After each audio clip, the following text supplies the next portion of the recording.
Selamat pagi anak-anak semuanya, salam jumpa lagi bersama Bapak. Pada pagi hari ini Bapak akan memberikan materi ajar dengan muatan pembelajaran PPKN pada tema 3 dengan materi pembelajaran dari subtema 1, subtema 2, dan subtema 3. Ya. Nah, untuk memperjelas dan mempersingkat waktu, Bapak akan menjelaskan bagaimana materi yang ada pada subbab tersebut. Mari kita simak bersama.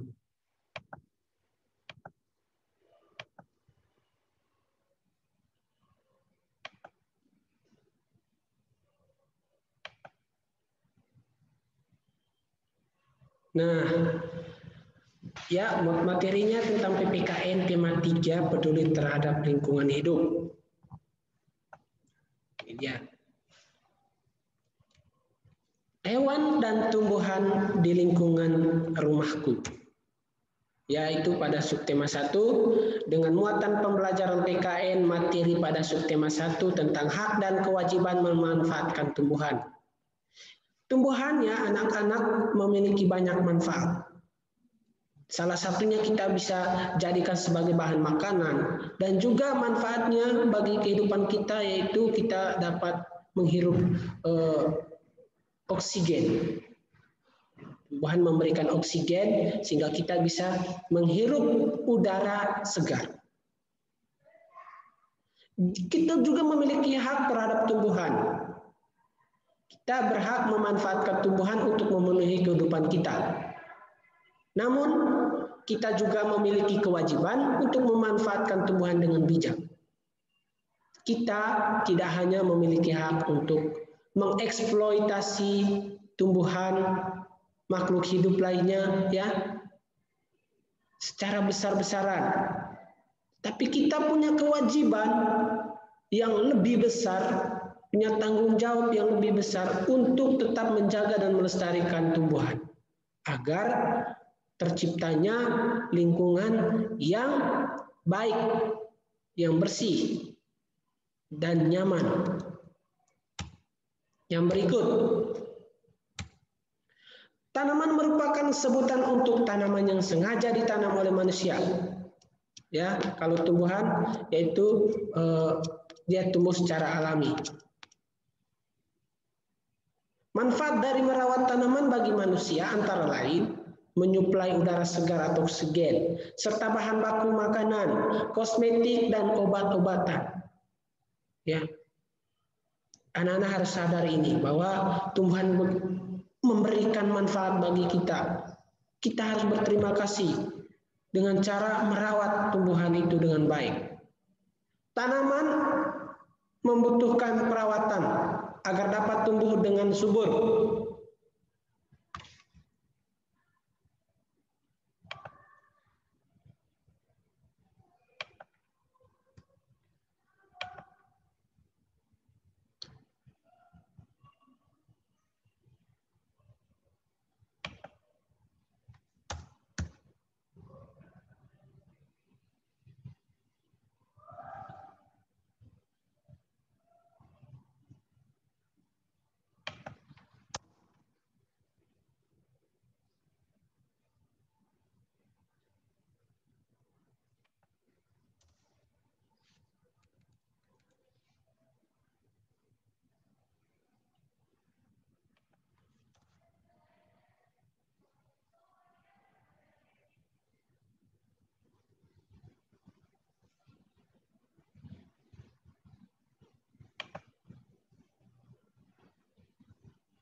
Ya, tanaman membutuhkan perawatan agar dapat tumbuh dengan subur.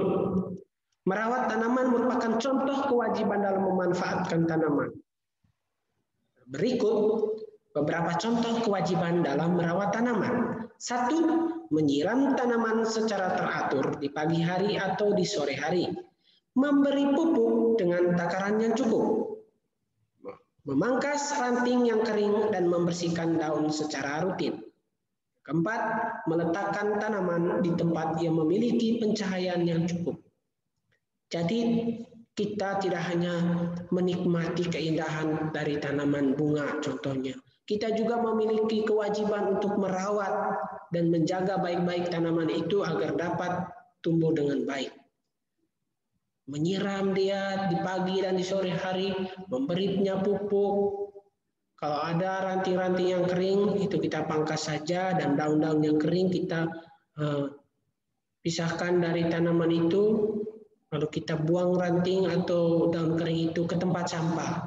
Meletakkan tanaman itu pada tempat yang memiliki asupan cahaya yang cukup, agar tanaman itu dapat berfotosintesis.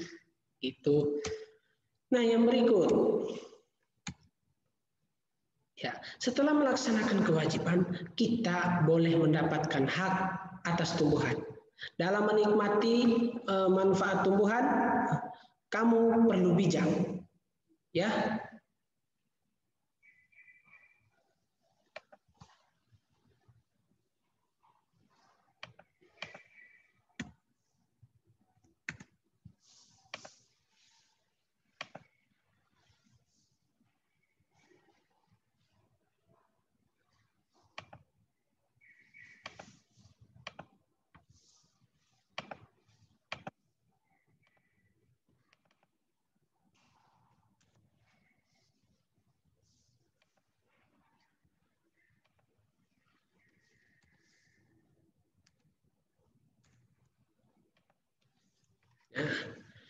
Dalam menikmati manfaat tumbuhan, kita perlu bijak. Artinya kita harus bisa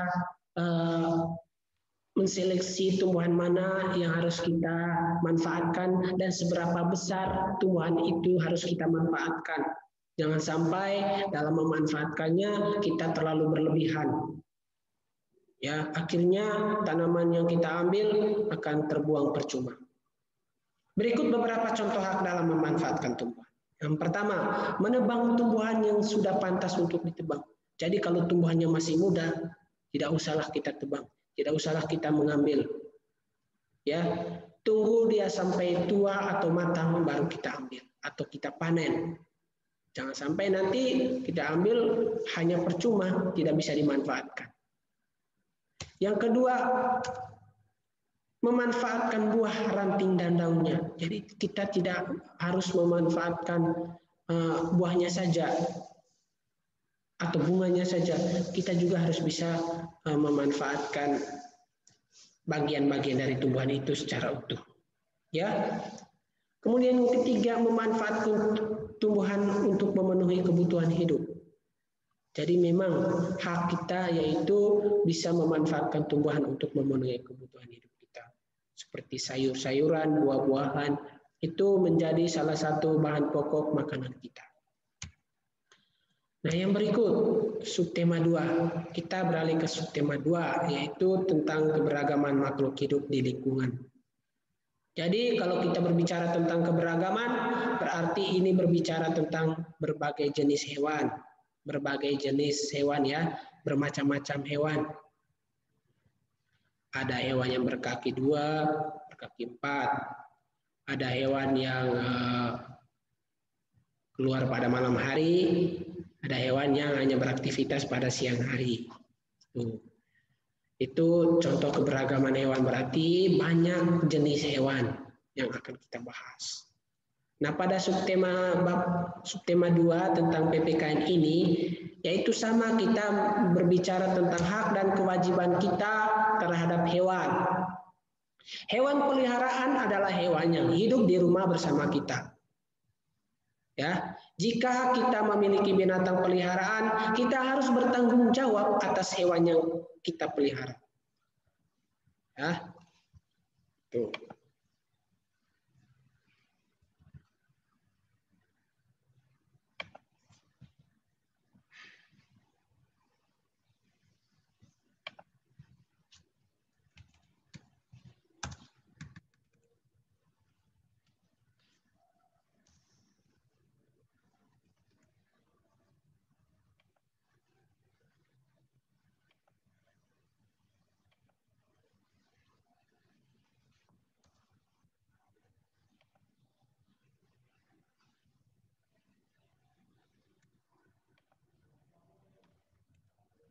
Nah, ya kita lanjut. Maaf ya.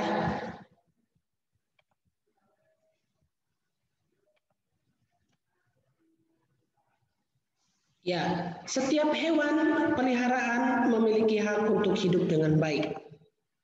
Ya, mereka memiliki hak untuk hidup sehat, tumbuh dan berkembang biak juga. Ya, tidak hanya kita yang harus tumbuhnya sehat, baik. Ya, mereka juga berhak untuk hidup baik dan nyaman. Untuk memenuhi hak-hak hewan peliharaan merupakan kewajiban yang tidak boleh kamu lalaikan. Jadi kita memiliki kewajiban untuk memenuhi apa yang menjadi hak daripada hewan peliharaan kita. Ya, mereka tadi harus hidup dengan baik, sehat, tumbuh dan berkembang biak dengan baik. Hak kita, kewajiban kita memberikan hak itu kepada mereka.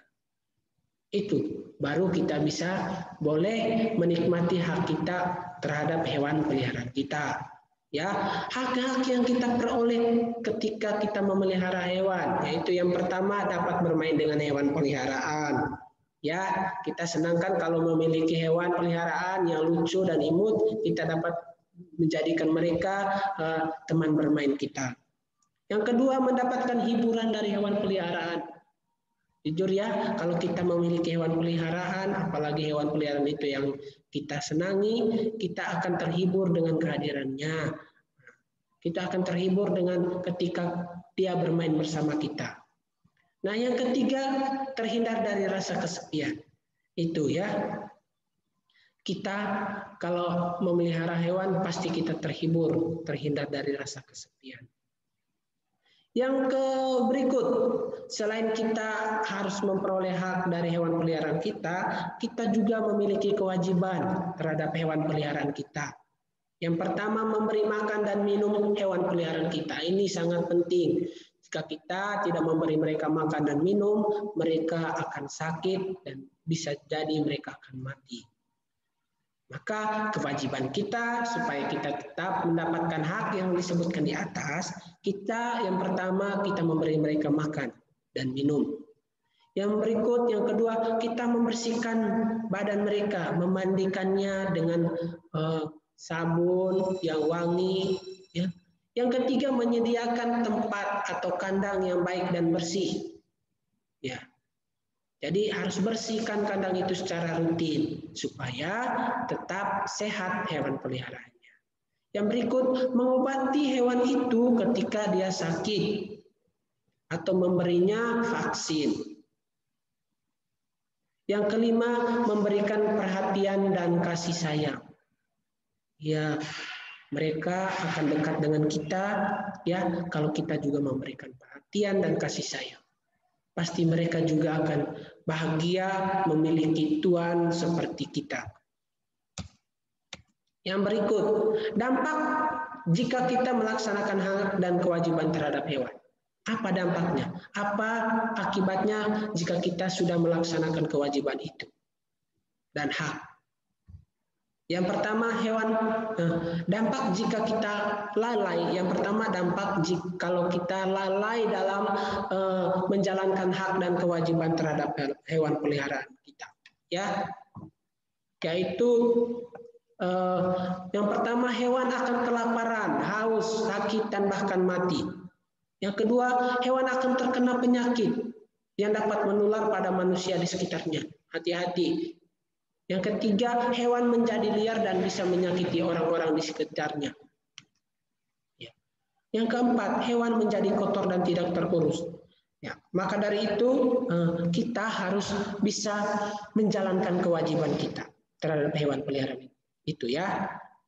Agar hal-hal ini tidak terjadi pada diri kita dan sesama kita, maupun pada hewan peliharaan kita. Yang berikut, hak dan kewajiban masyarakat untuk melestarikan hewan. Ya. Yaitu yang pertama, tidak melakukan perburuan liar. Ini akan mengakibatkan kepunahan pada hewan-hewan jika kita terus memburunya. Karena kalau kita terus memburu hewan tersebut, maka keberadaan mereka akan menjadi semakin berkurang dan tentunya lama-kelamaan mereka akan hilang atau punah. Hindari tindakan perburuan liar, atau kita pun bisa menjadi orang-orang yang mencegah aksi perburuan liar oleh orang-orang yang tidak bertanggung jawab. Ya, yang kedua, melaporkan orang-orang yang melakukan perburuan liar kepada pihak yang berwajib. Tidak membeli produk dari hewan-hewan yang terancam punah. Supaya apa? Kalau kita memberi produk dari bahan-bahan hewan yang sudah terancam punah, lama-kelamaan mereka juga akan berburu hewan itu untuk diambil sebagai bahan produk hiasan atau kosmetik. Seperti tas kulit buaya. Banyak sekarang tas yang terbuat dari kulit buaya atau terbuat dari kulit ular. Ya, ada banyak orang yang menginginkan aksesoris seperti itu. Namun hal ini sangat disayangkan karena dapat membuat semakin tergerak hati orang yang ingin mengambil kulit buaya itu, sehingga terjadinya aksi perburuan liar. Mereka akan jual kulit buaya itu kepada pabrik pembuat tas dari kulit buaya. Hindari itu ya, supaya tidak ada terjadi tindakan perburuan liar. Yang berikut, mematuhi peraturan pemerintah untuk menjaga kelestarian hewan. Jadi apa saja aturan dari pemerintah untuk kelestarian hewan kita ikuti. Yang berikut, membantu kampanye atau mengajak masyarakat sekitar untuk menjaga kelestarian hewan. Ya, jadi kita harus bisa bekerja sama dengan masyarakat supaya kita bisa melestarikan hewan agar hewan itu tetap ada dan bisa dinikmati oleh anak cucu kita. Yang berikut, mendukung usaha pemerintah dengan cara mengunjungi tempat pelestarian hewan. Nah, di sini kita bisa membantu pemerintah dengan mengunjungi tempat-tempat pelestarian hewan seperti di cagar alam, ya, kebun binatang. Kita bisa memberi mereka makan. Yang mendirikan tempat perlindungan hewan, cagar alam, suaka marga satwa, kebun binatang, taman nasional, itu kita bisa lakukan untuk kelestarian hewan. Yang berikut, ya, yang berikut adalah manfaat melestarikan hewan bagi manusia. Apa manfaatnya? Yang pertama, keseimbangan ekosistem. Anak-anak, kalau berbicara tentang keseimbangan ekosistem, berbicara tentang rantai makanan. Karena apa? Kalau salah satu hewan saja itu punah, ya, rantai makanan itu akan berantakan, akan rusak, tidak seimbang. Nah, contohnya saja, ya, kalau ular terus diburu, ya, yang pastinya tikus juga semakin banyak dan padi-padi petani akan rusak. Nah, ini harus kita jaga keseimbangan supaya populasi ular, populasi tikus itu tidak atau stabil, ya, tidak mengalami perubahan yang signifikan atau perubahan yang begitu tajam. Kenaikan populasi ular, kenaikan populasi tikus, itu kenaikan populasi tikus dapat terjaga jika ular itu ada. Dia akan memakan tikus sebagai bahan makanannya. Nah, untuk itu kita juga misalkan kalau ular diburu terus, ya, pasti burung pemakan ular juga akan semakin berkurang. Ya, contohnya burung elang. Salah satu makanan burung elang ular juga. Jika kita memburu ular, pasti dia juga akan kekurangan makanan. Maka dari itu, keseimbangan ekosistem ini kita harus jaga. Ya, supaya habitat itu dapat terjaga dengan baik. Ya.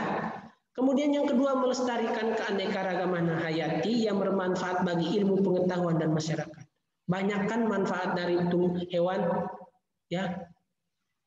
untuk kepentingan ilmu pengetahuan kita, ya kita bisa mengetahui bagaimana aktivitas hewan jenis ini, ya jenis kelelawar, itu menjadi suatu ilmu pengetahuan bagi kita. Memanfaatkan bunyi sinar ultrasonik, ya suara apa yang dikeluarkan oleh kelelawar itu dimanfaatkan untuk kepentingan ilmu pengetahuan. Ya, itu. Jadi dari hewan kita bisa belajar, burung kita bisa belajar untuk membuat pesawat. Itu contohnya. Yang ketiga, kebutuhan masyarakat. Ya. Ini manfaat melestarikan hewan. Kebutuhan masyarakat terpenuhi, misalnya bahan pangan dan obat-obatan, ya. Selain kita mendapatkan manfaat dari kegiatan melestarikan hewan, ada pula hak yang juga dapat diperoleh masyarakat. Yang pertama, memperoleh pengetahuan tentang hewan langka. Ya, jika kita berhasil menjadi orang yang bisa melestarikan hewan, masyarakat juga akan memperoleh manfaat, yaitu memperoleh pengetahuan tentang hewan langka. Yang kedua, bisa mengamati hewan langka dari kebun binatang atau di tempat penangkaran hewan. Yang ketiga, mendapat apresiasi atas kepedulian kita terhadap pelestarian hewan. Ya, ini manfaat yang diperoleh. Yang berikut, subtema 3 dengan subtema Ayo Cinta Lingkungan. Masih tetap sama, kita berbicara hak dan kewajiban. Nah, sekarang tentang lingkungan. Kita berbicara hak dan kewajiban kita terhadap lingkungan. Ya, sebagai makhluk hidup yang sangat bergantung kepada lingkungan alam, kita semua memiliki hak dan kewajiban terhadap lingkungan. Lingkungan terdiri atas komponen biotik dan abiotik. Komponen biotik adalah segala sesuatu yang bernyawa seperti tumbuhan, hewan, manusia, dan mikroorganisme. Sementara abiotik adalah segala sesuatu yang tidak bernyawa seperti air, tanah, dan udara. Setiap individu memiliki hak dan kewajiban terhadap lingkungan. Setiap orang, ya. Berikut beberapa contoh hak dan kewajiban kita terhadap lingkungan.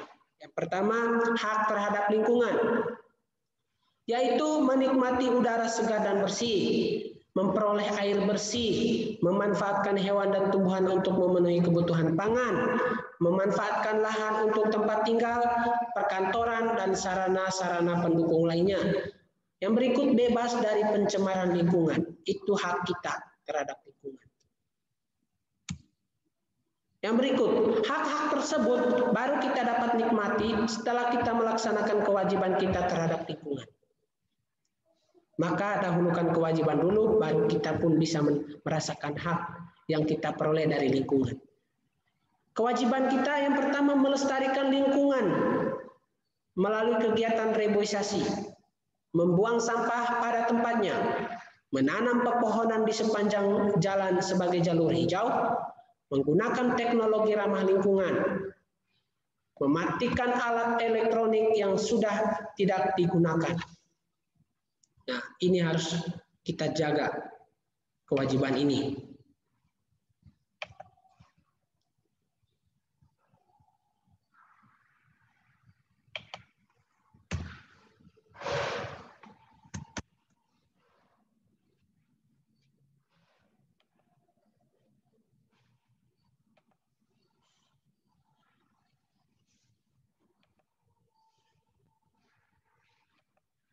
Ya. Yang berikut, melakukan pengelolaan limbah dengan penuh tanggung jawab. Dan yang terakhir, menggunakan energi alternatif seperti air, angin, dan sinar matahari. Ya, supaya tidak terjadi pemborosan penggunaan sumber daya alam. Kita gunakan energi alternatif supaya sumber daya alam itu dapat terjaga, dapat tetap lestari. Ya, yang berikut akibat jika kita tidak melaksanakan kewajiban terhadap lingkungan. Yang pertama, pasti lingkungan akan kotor. Ya. lingkungan kita akan kotor.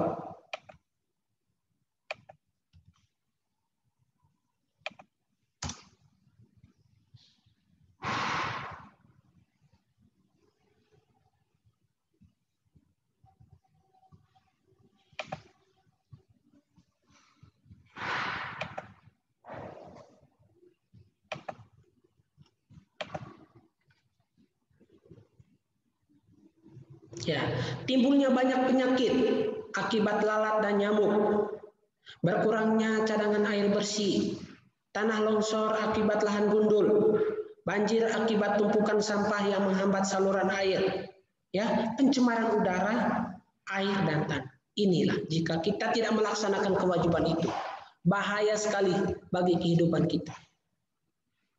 Kita pun akan merasakan kerugian itu jika kita tidak melaksanakan kewajiban itu dengan baik. Ya, anak-anak, materi pembelajaran hari ini sampai di sini saja. Kiranya dapat memberikan wawasan dan pengetahuan yang cukup bagi anak-anak dan bisa menjawab segala sesuatu kebingungan yang terjadi pada diri anak-anak terkait materi tentang hak dan kewajiban kita terhadap tumbuhan, terhadap hewan, dan juga terhadap lingkungan. Kita wajib melaksanakan kewajiban kita sebagai insan, sebagai manusia yang memiliki budi, yang memiliki akal, untuk tetap menjaga mereka semakin lestari, agar di kemudian hari anak cucu kita tetap merasakan kenikmatan seperti apa yang kita rasakan tentang manfaat dari hewan, tumbuhan, dan lingkungan. Untuk itu, anak-anak, perjumpaan kita sampai di sini saja. Kiranya Tuhan tetap menyertai kita, tetap menuntun kita ke jalan yang benar, agar kita tergerak hati untuk menjadi insan yang baik dalam memanfaatkan lingkungan dengan bijak.